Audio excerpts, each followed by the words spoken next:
You've really pushed me to think bigger and to step into a more grounded place of worthiness of like, no, I actually deserve more. I remember you just really drilling me going, Joel, all right, I want you to put it into words. What do you want? You ask us the hard questions and we have to really dig deep for that. And I love that. Hello and welcome to the Life by Design podcast with your host, Jesse McGuire. I'm your practical life coach.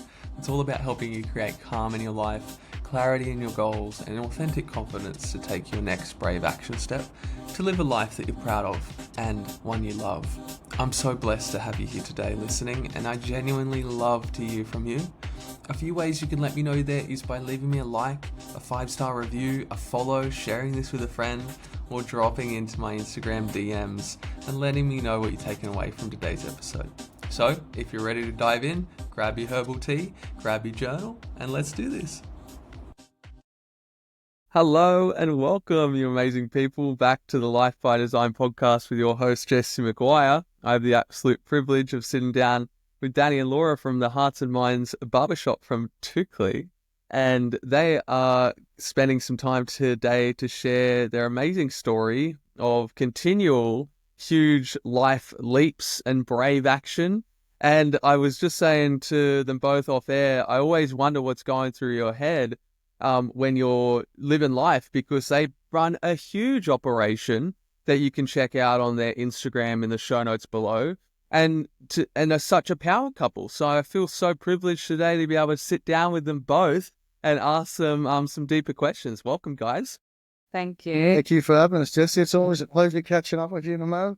Yeah. Oh, it's so good. We've had a lot of things happen between us over the years of me not only being a customer at the barbershop and getting some of the best haircuts of my life, but also having the privilege of being a model for some of your comps, and also you buying a product of mine back in the day when I was running a wine business called Wineify. Yes. And if you would like to gaze your eyes to this guy up here, one of OG Wineify's.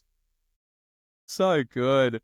So you guys can check out, if you're on Spotify, the video via YouTube and my Instagram as well. I'll be posting some reels of some of the insights you guys share today. And feel free to check out their Instagram and everything they're up to in the show notes below.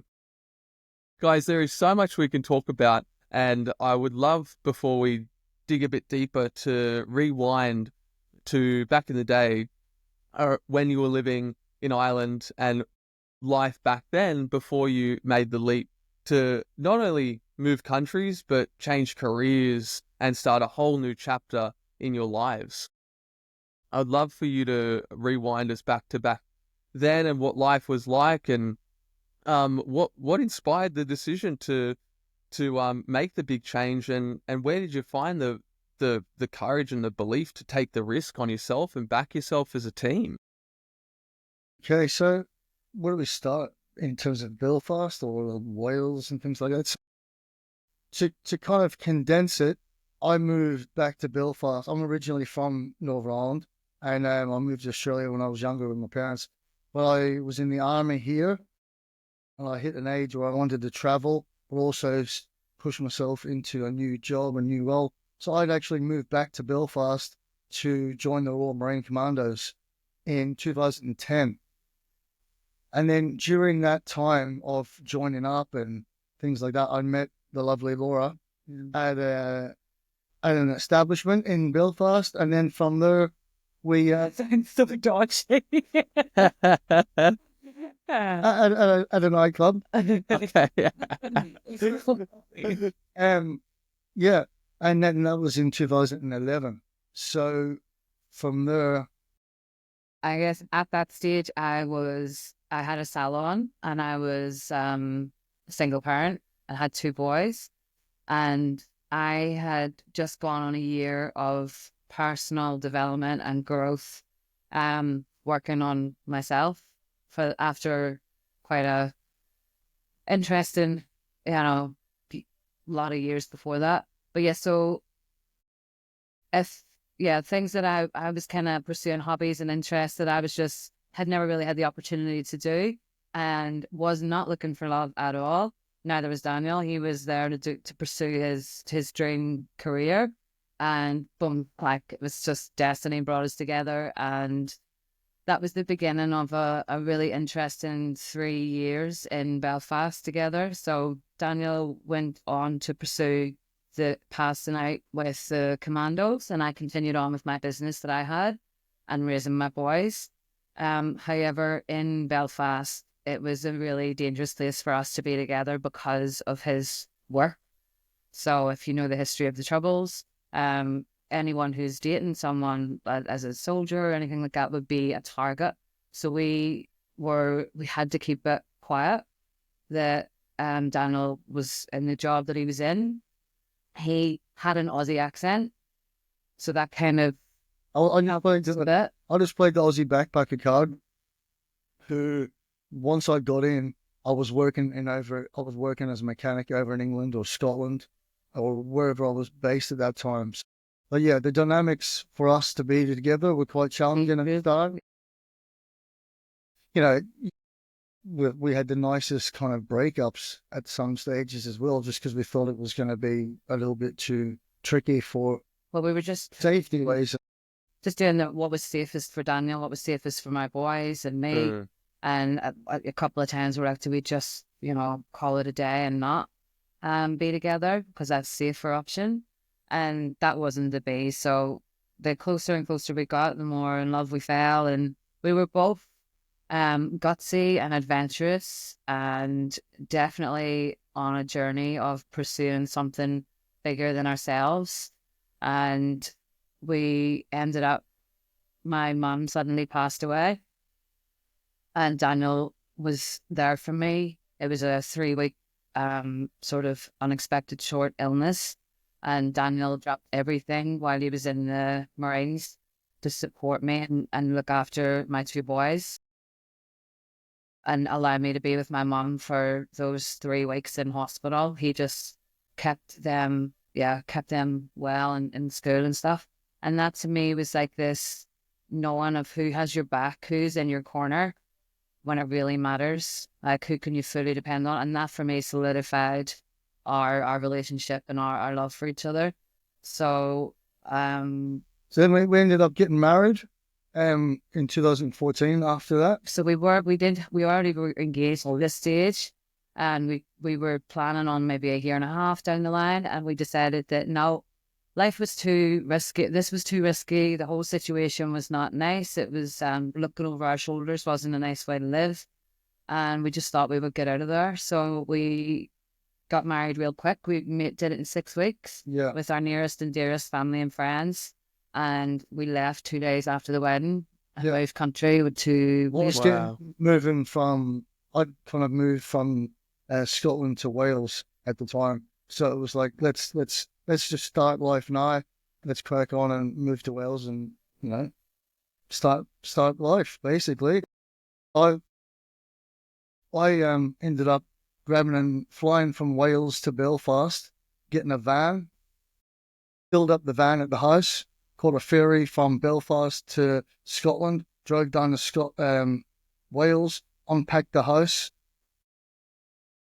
dropped the van off, got a flight back to Belfast, got married.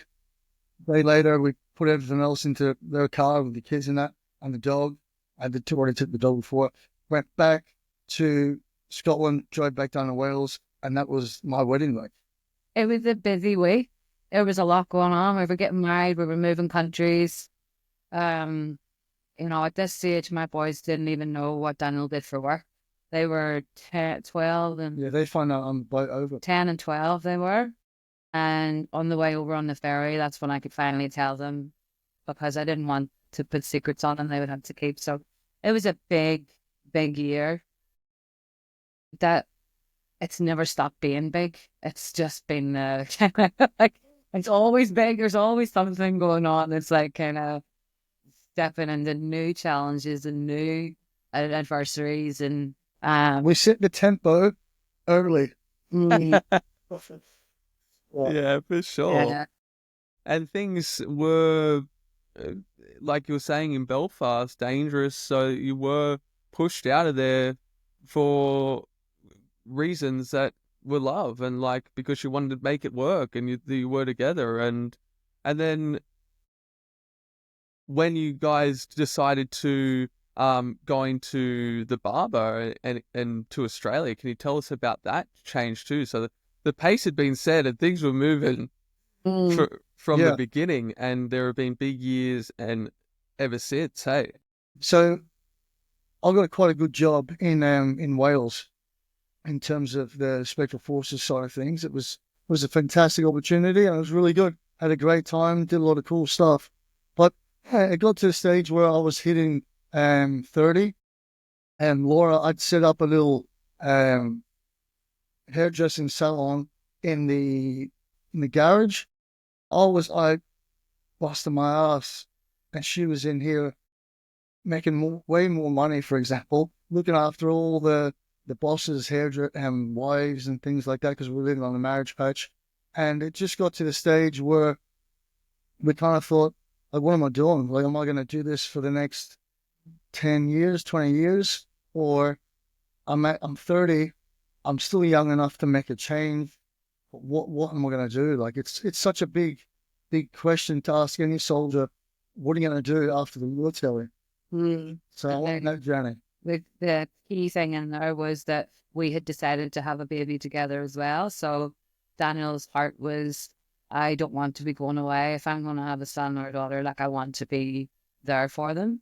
So then the journey was to find out what that looked like, what was the next move for him, what did it look like, and he explored a lot of different areas that were offshoots of those military things, typical like So like when you're leaving in Orwell, a lot of the lads at that time would have gone into like private security, and in them kind of in that umbrella, there's a few things underneath it. It's like surveillance or maritime or coast protection, things like that. But it was at a time where it kind of died off a little bit in terms of the jobs, the money, all these things. And I remember going to a big black tie gala event one night, and sitting at this big round table full of like operators, man, like really guys you would have kind of looked up to when you're in that environment. And I was speaking to like the maritime guys, and I asked them about it. What's the situation with that? And they told me what it was like, and it didn't sound safe. It didn't sound secure or good. I spoke to the guys who were in SAS and that. I spoke to them, and they'd been in for 20 years, but it didn't. From the end result of them being in 20 years, I was like, the reward would be better, but it after that. doesn't seem that much better financially. Like when you consider if you're earning an income that's 20 uncapped years in SAS, and business. like no disrespect on that fella, but it was like it didn't appeal. The end result wasn't there, I thought. But I kind of left feeling that night, feeling a little bit deflated and kind of confused. And I was like, you know what, like,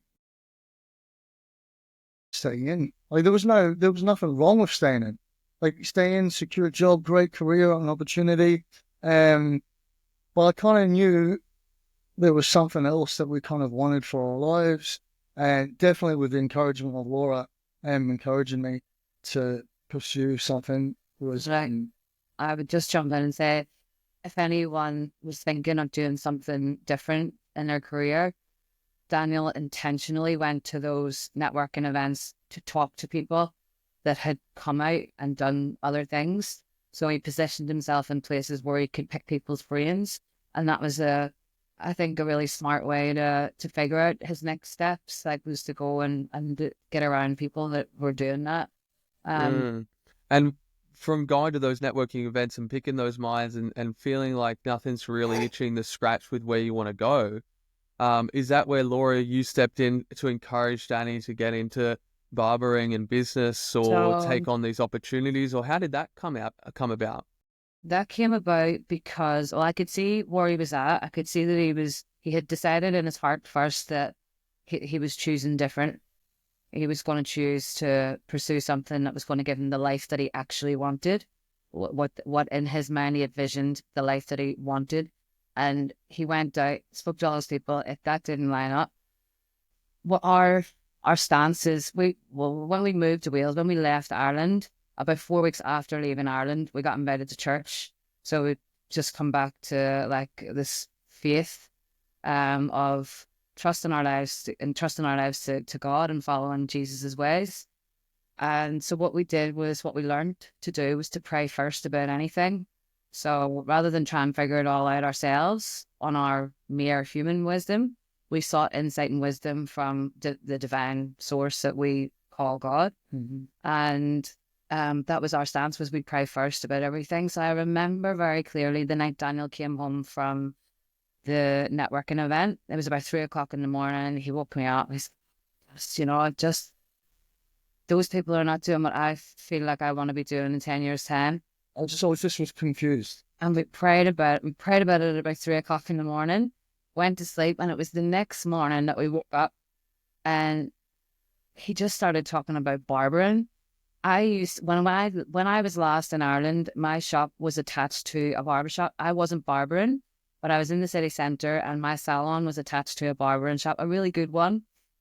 And they were very smick. They liked to wear their waistcoats and their thicky bows. It was a cool shop. It was a cool environment to work in. And I remember Daniel woke up chatting about how, if he had a barber shop, like it would be great. The guys could come in, hang out, like a great way to kind of still have that camaraderie that he was experiencing in the military. But you gotta understand, this is from nowhere. Absolutely nowhere. Yeah. Like, yes, she worked in a barber shop and I'd go in and pick her up, but I'd be like coming in like thinking I was the tough military guy and these guys were like softies. Just ego. That was all just ego, 100%. But at no stage, I thought it was kind of cool, but at no stage was I thinking of barbering at all. So when I woke up with barbering on my mind, I just couldn't shake it. I was like, biting. And then we started talking about it and what a barbershop would be like. Designing it, literally just laying in bed, chatting about it, designing what, if he had a barbershop, what it would look like and, what would it bring. And I said, okay, all you need to do now is figure out how to cut hair. So I was able to show him how to do his first haircut in my little salon that I had at home. We borrowed the neighbour's kid, Cian, and he had like really red Welsh boy, really red curly thick hair. So it was really hard hair to start on. And Daniel had a natural ability to just, you're still like this now. If you need to learn something, you'll learn it. Like you'll just learn it because everything depends on it. And it was that mentality that you just got obsessed with learning. So I think it was 3-hour haircut for that poor child. Yeah. Did you ever hear this? Cian? Yeah. After that first haircut, you could see that he had a natural ability to be able to learn it, and he just went full into learning it, and that was the pathway. He was still strange. I was we just had this vision then that we were going to come to Australia and open a barbershop in Australia. We didn't know how we were going to do it. We didn't have the money to do it. Didn't know where, anything like that. But we just knew that was going to be what we were going to do. And when he was in work one day in the military, something in that conversation in that morning that happened was, I encouraged Daniel that something that I experienced was that if anyone who's been in business knows how bloody hard it is, and there is a certain level of respect for someone else that is in business that I've found anyway. If I know someone has gone through the hard times, and then I can't help but respect that they've walked the walk, they've done that. Like if you've ran a team, if you've opened a bricks and mortar business or an online business, whatever it looks like, the struggles, and there's a level of respect that comes with that and challenges. And I encouraged Daniel that morning that, yes, if you step away from your military role and the level of respect and the challenges that you get in that role that feeds you and helps you, I can guarantee you're definitely going to get that in your own business. It's a different way, but it equally be as challenging. So, yeah. As I wrestled with this, what's this barbering thing for a while? And then I'd be going back into work and we'd be talking about it. But like you just don't kind of tell the lads that you're all of a sudden you're wanting to cut hair and stuff, like, because in that environment, like, as I said, like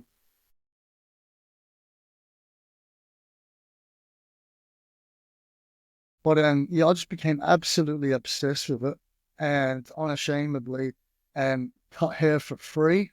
See, this is the thing these days. Like, I'll just cut hair for free. I set up a little barber shop in the garage on the other half of her salon, and just was cutting hair. I had the beers, I had the music, I had everything like you would see at Hearts and Minds now. It was a smaller, condensed version of that. Facebook pages, I was social media back then, trying to get people on, and yeah, just cut. And how did that feel to change that identity for you, Danny, around going from a very strong environment, being in the military, and maybe even an egoic strength too, of like, cut hair, like don't be a softie, that kind of stuff, to then falling in love with the craft and the way of life and the different type of connection you had with people and men. And how wonder how that went for you as the change was happening, and when you started to embody it more and admit it to yourself, like I love this, and this is the pivot and change I'm going to make. I think, to be honest with you, in the Marines, you like the nickname for the Marines is a bootneck. So I'm a bootneck, okay? So, and there's a certain amount of confidence in being what we've been through and what we do and things like that. It's a bit weird, right? I'm in the mentality is I'm so tough. I can dress up as girls. I can do anything feminine, or I can take the piss on myself. It doesn't matter. I'm that confident within my own masculinity because I'm a bootneck. So that's like going full tilt the other way. And if you look into Marines, you know that they get a little bit funny and they're a bit weird sometimes in terms of going out and partying. That's a whole chapter that's closed for me. Okay. Moving into this new part, man, I was looking at barbers online. They had big beards. They were dressed up in cool clothes. They were wearing hats. I was like, this is cool. This looks like a bit of fun. I embrace it. Laura will probably tell you the story better, but we lived on a marriage patch, which is all military. Every house next to you is like military people, their husband or the wife, and the families. And because we had kids, we were on the more kind of senior side, which was with high-ranking people next door, sergeants and officers. But there was me who was like at that stage like a little, like I was lower in the race. So when I started going to do the barbering course, they're leaving their house at 7 a.m, dressed in full rig. I'm walking out with this big beard and waistcoats and just absolutely loving it. So did I feel any kind of like, what's the word, like intimidation for getting into it? No, because I knew that this was going to take me onto a different path that was going to get me out of this situation and onto something so much more better, exciting. And I didn't care. I didn't care what they were doing because, they can think, they can judge, they can do whatever they want, but they're not going to impact me and my family. So yeah, it was, I guess, a choice then to not stop what you're doing because of the judgment of other people around you. Don't let that stop. Hello, you amazing people, jumping in the middle of the podcast to let you know about our sponsor for today, which is my next free 21-day group experience, 2020 Thrive. This is a free group challenge that lasts for 21 days to help you get back to the routine and habits you love to set yourself up for a really good year ahead. This officially starts the 3rd of February, next Monday, if you're listening to this early. And if you're listening after that date, go ahead and check out if you can still join, or other free programs that I run again and again if you're listening to this way in the future. This program is perfect for you if you want to get back to those habits you love, focus on them to refocus and reset your energy and your mindset and your habits. As holidays come to an end, we get back into work and we want to get back to those habits that make us feel like we're in flow and managing stress naturally and just supporting our best self. So all you need to do is click the link in the show notes below this video or the podcast episode that will take you straight through to the free sign up, and I'll see you there. Yeah, if you've got a strong vision and a clear goal, which was definitely what he had. Like, he knew that this was his road, his journey, what he was going on. And the goal was clear. It was to become a barber before he got to Australia. So there was no time to waste on worrying what other people thought about him. And he fully stepped in and embodied the character of who he wanted to become before he even was it. By dressing that way, by Just submerging myself in it. learning everything to do with the craft and the lifestyle that can go along with it. By studying other people that he looked up to in it, like the Roselle guys and other people that he found. He looked for people that he respected and admired in the industry, and studied them and became his own version of who that kind of barber. Such So a it's good like- lesson for people going through that change and evolution themselves, hey, to make sure they're looking up to people that Yeah. where they want to be. It's funny, I was just on Dan Ballard's Instagram live before we were chatting on here, and I said to him a very similar thing. I was like, bro, I really am conscious of the people I'm following this year, because I want to make sure that the men I follow are the type of men I want to have a lifestyle similar to, which is fatherhood and wholesome masculinity and being a positive role model to the community and so on. And I was listening to his TED Talk just yesterday as well, Danny, just like you. I saw his story. I was like, oh, I watched it and really enjoyed it. And such an important thing to have those role models in your mind, so you're aligning that behavior day to day personally and embodying it, so that you know that, oh, I feel I'm on the right path, and letting your conscious guide you. Yeah, letting that higher power come in Hold me too. back so much. Like, I think Yeah. by searching out a few key people that you respect and admire, and you can see you're creating an evidence log in your mind that it can be done. Like that, oh, I have evidence that you can have a successful business and be a really good father and look after yourself and train and have a healthy mindset. You don't have, one doesn't have to mean that you're burnt out. You don't have a business and be burnt out. And by getting key people in your life that you can look up to, it's proof. It's proof that it's possible. So Running Hearts and Minds and building a business together from those early days until this point requires a level of deep trust, shared vision, and alignment with those daily actions. And I wonder, particularly as a couple, how have you found that balance of living life and running a business, and how have you navigated the ups and downs of that together? well, I think from the beginning, we built our foundation strong. So our foundation is our faith. So we built, when we started the business, when we were still in Wales, and we decided we were going all in on this Hearts and Minds, because that's when we had the name for the business, but we didn't know where it was going to be or anything. with We the just, logo, with the name, yeah, everything we ready to go. bought the domain name, had the logo designed, didn't know what any of the rest of it looked like.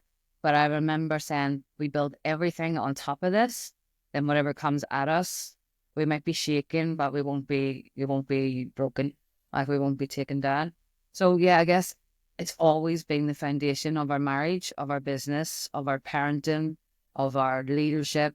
The faith is the firm foundation. So when we've gone through things like COVID, that was a pray first mentality. It was we stood on scriptures that reaffirmed and solidified what the outcome was going to be before it was. So it was we can do all things through Christ who strengthens and empowers us, which is Philippians 4:13. We knew that we could handle whatever was going to come at us, not on our own strength, but supernatural strength. So people can tap into a whole nother dimension of strength, and it's not our own, but yeah, it's I would love to talk about that a little bit more now too, around strength, because looking from the outside, Danny in particular, commandos, sorry, not Navy, Marines, and your background that had such a physicality about it, a very strong, physical, dominating character. I wonder, particularly through the past 12 months, where you've gone sober as a couple, how your spiritual strength and mindset strength and emotional strength has come into play. Because I just recently did 21 days sober as well. And I remember Bella asking me, like, how are you? I was like, I feel so physically strong. And she asked me, well, how strong does your soul feel? And that really hit deep, because I thought, damn, I haven't thought about it like that, because we're really doing an internal, we're lifting weights internally. You know, it's such a different way of approaching problems when we're thinking on that level, particularly with sobriety and the ups and downs of what goes on within when it comes to that too. And I wonder your opinion on that, guys. I feel like we don't often deny ourselves much. You know what I mean? Like we're quite, we'll have this and all that. We've got, you know, we usually just have what we want. So I feel like the even the discipline of saying no to something that you want, there's a shift in that. It's like there's a shift in your spirit. For us, whenever we decided to lay down alcohol, that is exactly what we decided to do. We didn't say we're going off drink for a year, or we're going off drink for 6 months or a week or anything like that. We said we were going to lay down something that we didn't feel was serving us going into the next season of our life. We felt like the opportunities and that were going to present themselves to us in the following year were going to be quite big, and it was very important that we had as much clarity as possible to be able to say yes, and then to bring them to full potential, whatever that was, without knowing what it was. And I believe that whenever we made that decision, it was so much less pressure on ourselves, because other people put pressure on you to one, they want to know how long you're doing it for. They want to know why you're doing it, what's wrong, like, is there something wrong with you, or did you have a problem, are you an alcoholic, and it was very simple answer was, there's no time limit on it. We've just decided that we're laying it down. And that was the easiest way to navigate conversations when it came up, when other people wanted to know answers. And it became really interesting as just observing other people's reactions to you choosing differently.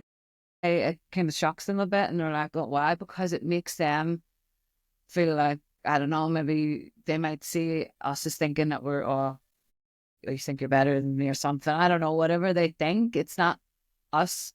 It's whatever they're thinking. But yeah, I'm so glad we did. We just laid it down and took up and made sure that we were really intentional with our other habits. And the flow-on effect from it has been amazing, though. I think, like, making that decision, like when you're trying to live a big life, like we all are, or you're trying to get to a certain kind of stage in your life, how can I get there as quick as I can, right? So when you're making decisions, it can be little decisions, dealing with issues, dealing with problems. I need to be sharp up here to be able to make them decisions as quick as I can. Because it's like, like running a business, it's like you're putting out fires constantly. And if I'm slow, or if I'm a little bit dusty or hungover, it just compounds and makes it a little bit harder. But then also waking up early from waking up feeling refreshed from not having beers and a Saturday night, couple of wines. I'm up early on a Sunday. The flow-on effect, I'm up early, I'm going to the gym. So now I'm going to the gym now, a lot more regular. Okay, so I'm feeling good, I'm going for swims. Okay, so what happens? The flow-on effect of going to the gym, eating starts to get better.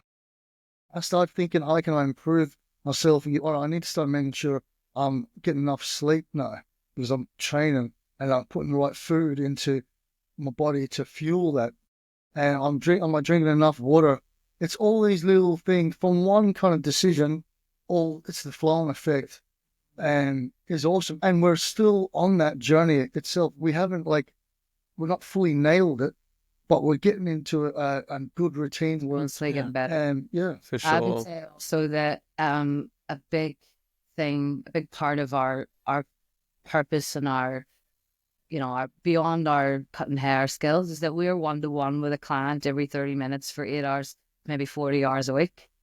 So we have someone to speak life into for 40 hours a week. Men, boys, coming in and sitting with us. What we do, the way we live our lives, has an overflow or just comes out. Like in the conversation, there's relationships built and people are curious. Oh, so have you been training? Yes. And then your conversation is going somewhere that's going to inspire or encourage or uplift the person in your chair. So that has had a huge knock-on effect to the way we get to serve our clients in our community. So by us being positive role models in that space, our colleagues are impacted by it. It becomes a culture within the shop.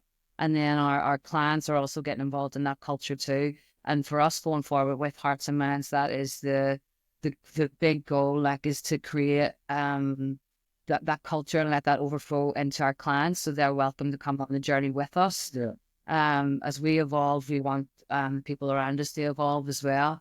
So we believe by us not drinking or us training, eating well, all those things, it's encouraging other people to rethink maybe their lifestyle in a positive way. Yeah. Yeah, and I really think that now that I've moved to the Gold Coast and I don't see you guys as regularly to come in to get a haircut and have a chat, I wonder what you're up to, because I see you online. I'm like, oh, I see you guys, 12 months sober, going to the gym, hitting the beach, like living the family life whilst also killing it in business. I'm just like, you guys, I want to hear from you. And that's why I wanted to talk to you today. And I really feel that this year as well, your stories and your insights are going to take on another level this year, because people want to know what's going on in there and and not only know the byproduct and see your actions, but know, like, how are you thinking? And I really deeply believe, like, when we're talking about those things, they create breakthroughs for people on a very deep personal level, and then they create the change they want to see and take, and the ripples and ripples. I really love that culture. And I was thinking last night, actually, too, so much of self-development is and habit change and maybe overcoming those quote unquote bad habits or unproductive habits has everything to do with self-awareness. Because I don't know about you, but I see and I can definitely experience a lot of shame around choosing a bad habit, and I've found that shooting and shaming myself doesn't actually lead to any good long-term results. Self-awareness does, of why am I doing that? What's the pattern here? And developing my awareness around that so that I can, even if I do fail or trip over or fall off the good habits, I have a lot more self-compassion now, because I'm like, oh, I learned through that and I'm going to try again, and I have even more self-awareness now. I think the self-awareness is key, because it starts with, like, the little things, like we were talking about. Like, it could be the gym, tweaking the gym, tweaking the food. Well, I'm going pretty good here. What else do I need to tweak? I'm watching maybe too much TV. Let's tweak that a little bit and try and minimize that. Maybe do I start reading more? And then just, Constantly growing. yeah. Adjustment. But it comes from being aware. Yeah, the beginning is awareness and humility, and yeah. I wonder, guys, too, about your faith and the foundation of faith too in your life. It's just so inspiring, and I love to hear it too, because of my faith. From what you've told us so far around what that actually translates into in your day-to-day life is praying first when it comes to big decisions, coming back to that foundation when you feel maybe a little bit rocked by something, maybe COVID, other business changes, and I've seen your evolution over the years. I wonder how else faith comes into your life, what that actually looks like for you, maybe on a personal level, maybe as a couple, maybe as business leaders. So for me, I'd say it's everything. Like, there's no part of your life that you can leave it out. It's complete surrender. It's like an invitation into, I want you as like a father, this loving father that we have, and I invite you into actually every part of my life. So my fitness, my my gym goals, my family goals, business goals, everything. You're welcome into it all, because I can only come up with so much. My ideas can only, be so much. But when he is invited into it, then it's like, whoa, exponentially more than I could ever ask, dream, or imagine. So I'm limiting myself if I leave him out of one part of it. Like, he's welcome into all of it. I want him in all of it, in my finances. So whenever, and like it comes down to what the Lord has been speaking to me a lot about over the last year, was the language and speaking and the power of that. And these are all biblical principles that other people and maybe some new age stuff would be grasping onto and saying, like, when you write it, you invite it and all that stuff. But these are all like backed in the Bible. Or we're two or more gathered, ask for anything in my name and it will be given. So like when we get together and we ask for something, then we have to have Got trust. goosebumps. Yeah, we just have to have trust that we're going to receive it, ask for it, believe, receive. People would say that. We would say like, knock and it shall be given, seek and you shall find. I mean, there's so many so on a practical level, it'll be like getting as many of those scriptures and memorizing them on your heart. So when you're going through your day, it becomes like it just flows. It's like I'm in the car and I might be driving towards a meeting that I need to be assured that I'm going to have the outcome that I need for this meeting. So I might be driving around going like, if God is for me, who can be against me? I'm just going in here knowing that God has the best in store for me, or for us, for the company, for the vision. And that's not just on me. That's going to impact my team. It's going to impact the 200 men that come in the door in Hearts and Minds a week, roughly. It's going to impact, communities and families. It's not just about me. That's the big thing. I feel like I've come to this realization that I can pursue life to be somebody, or I can pursue life to accomplish something, and I get to choose, and I choose to accomplish something. And that is what we are kind of on with Hearts and Minds. It's not about, if it was just about us, it'd be easy. And then we just like look after ourselves, sort ourselves out, take, all the things that we want from it and live this easy life. But it's so much more impact to be had, and communities to be reached beyond Tukely and maybe beyond Australia. So yeah, faith plays a big part in it, like especially with vision as well. And do you want to know the good thing as well? It takes the pressure off. It takes the pressure off. Like, I fall into the trap all the time. Like, right, what are we doing? Like, I need to try to figure this out. And you start stressing yourself out about what the next move is, or should I be doing it? Stop. Give it to God. God, what do you want me to do, man? Guide me in this situation. This is what the situation is. This is what we're doing. This is what I'm thinking. Creating space for him to move or to tell you. And like that might sound hairy-fairy, but like when you close all the noise around you, you give it to him and you listen to him, it all works out. Like he guides you, and at the end of the day, God's got it. When I have true belief that God's got it, even when things go wrong, there's a learning lesson. I can give you a massive learning lesson in something that didn't go well, but the learning I've learned from that hardship has educated me so much better. It's taken me on a journey to work you're seeing today, that we're stronger, not just physically, but mentally. We're more educated in terms of business. If that negative thing, for example, didn't happen, I wouldn't be as tooled up as I am today. And I may be like on a journey, but it wouldn't have been set on the foundations. That's why through the hardship, the foundations are so much stronger for us now. And we've got bigger, stronger foundation, you can go higher.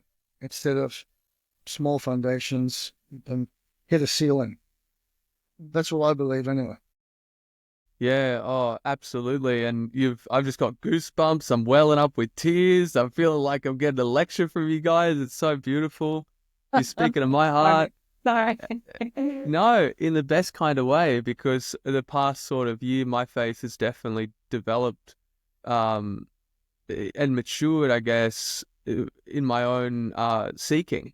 And something that's really landed lately is it is above my spiritual pay grade. to know exactly how it's going to work out and what's within my control.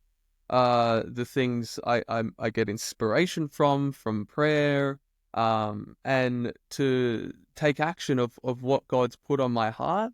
And sometimes, my ego, my pride doesn't like what it hears. Because it's like, hey, what about this, what about that? What are people going to think? And I definitely went through some good ego deaths last year, and got over myself and my pride to have it work out better than I could imagine.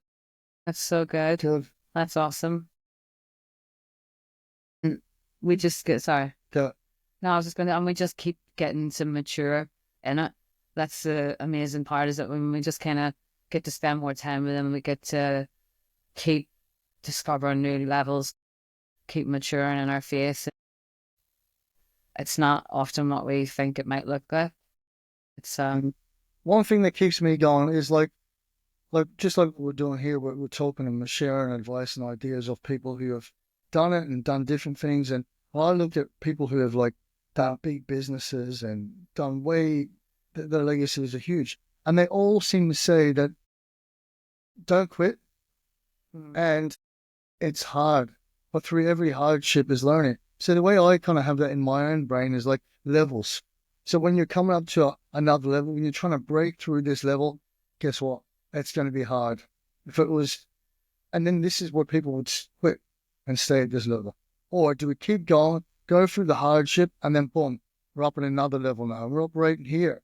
And then sure enough, you're going to come and hit that ceiling again. And what are you going to do? You're going to stay here, become stagnant, can't get stagnant, or you're going to keep working and pop through. And through every kind of breakthrough, it's going to come through some hardship. Definitely. That's where the learning is. Like, you're not learning when it's easy. There was a scripture also, I forget exactly where it is, but it says, like, consider it nothing but sheer joy when you come up against trials and adversity. I think it was when Paul was in jail, I'm not sure. Consider it sheer joy. Like, can you imagine going into like COVID? All right, consider this sheer joy. What does that look like? Okay. But I guess when you've gone through a few trials and challenges and stuff like that, you're going, all right, there's such growth on the other side of this. Actually get excited. I think that's what it means with the consider, sheer joy.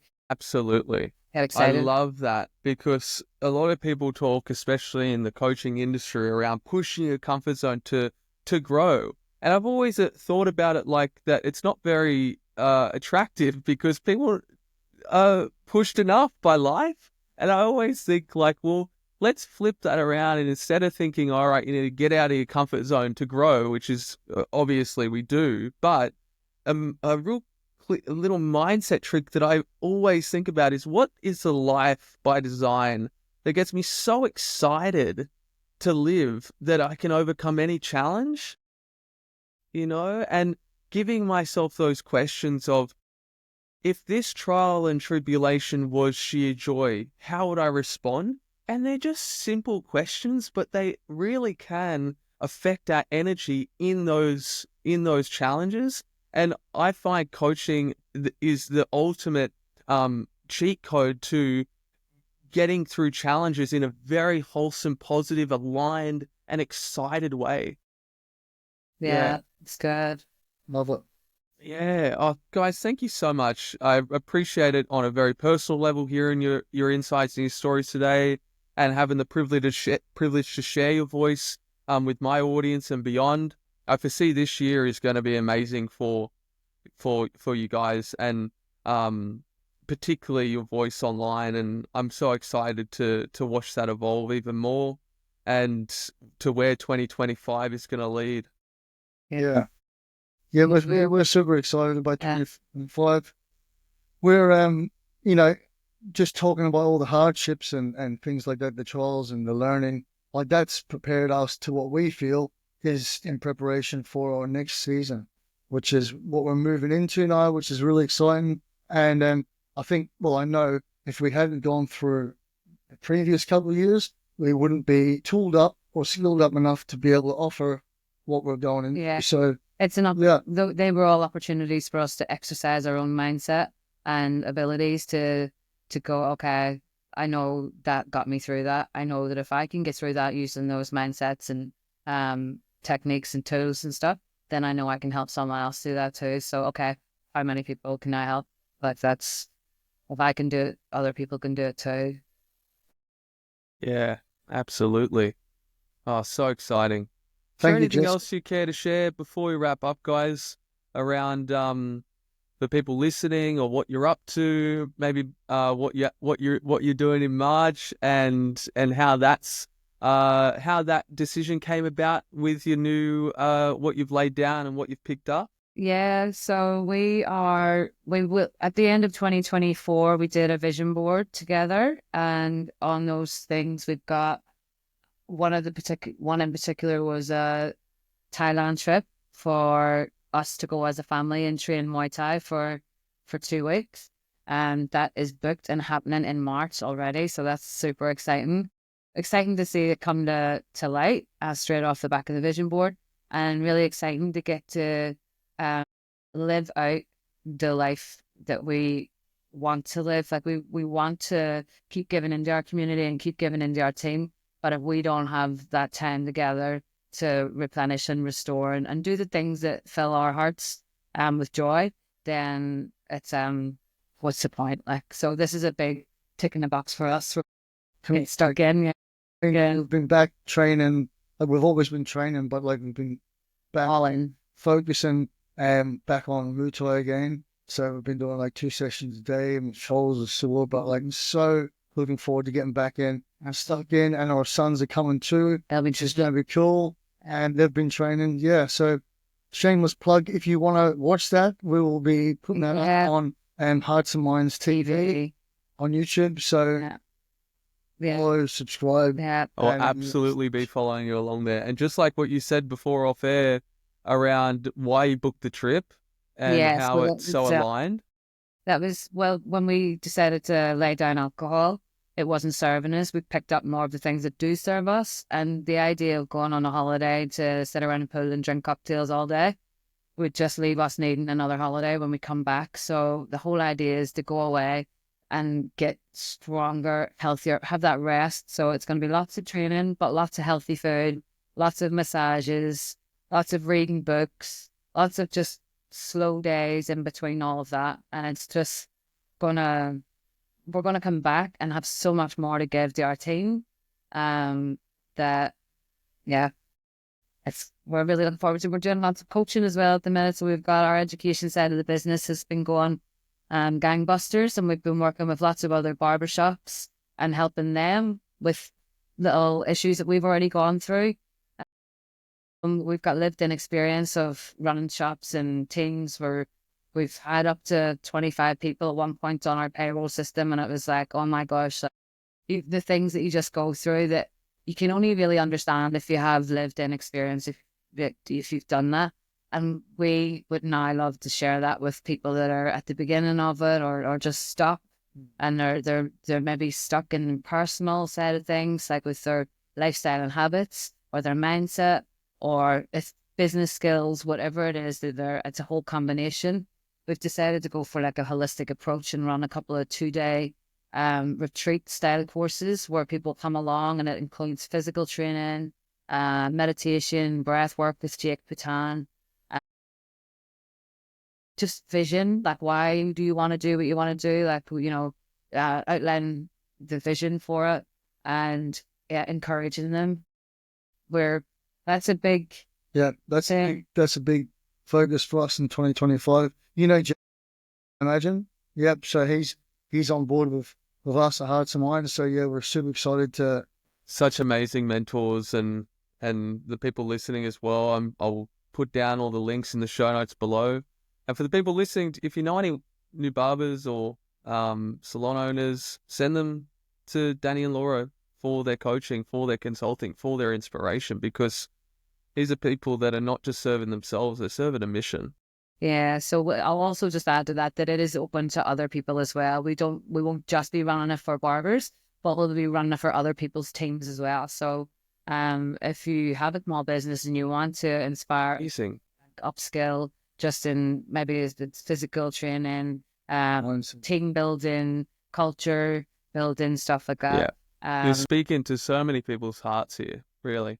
Hearts and minds. Because And that's this is it. Like, what you're doing. what we didn't realize at the start when God gave us the name for that business, we did not know or understand the levels that it would go to.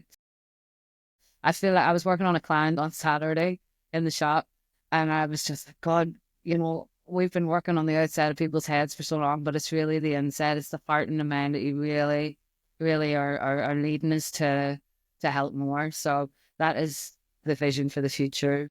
Yeah, it's exciting. Thank you so much for sitting down with me, guys, today. I appreciate your time. And it's been a privilege to interview you, to flesh out all your insights and your wisdom. And thank you so much again. Thanks for having us, Jesse. Yay. It's always a pleasure catching up with you, my man.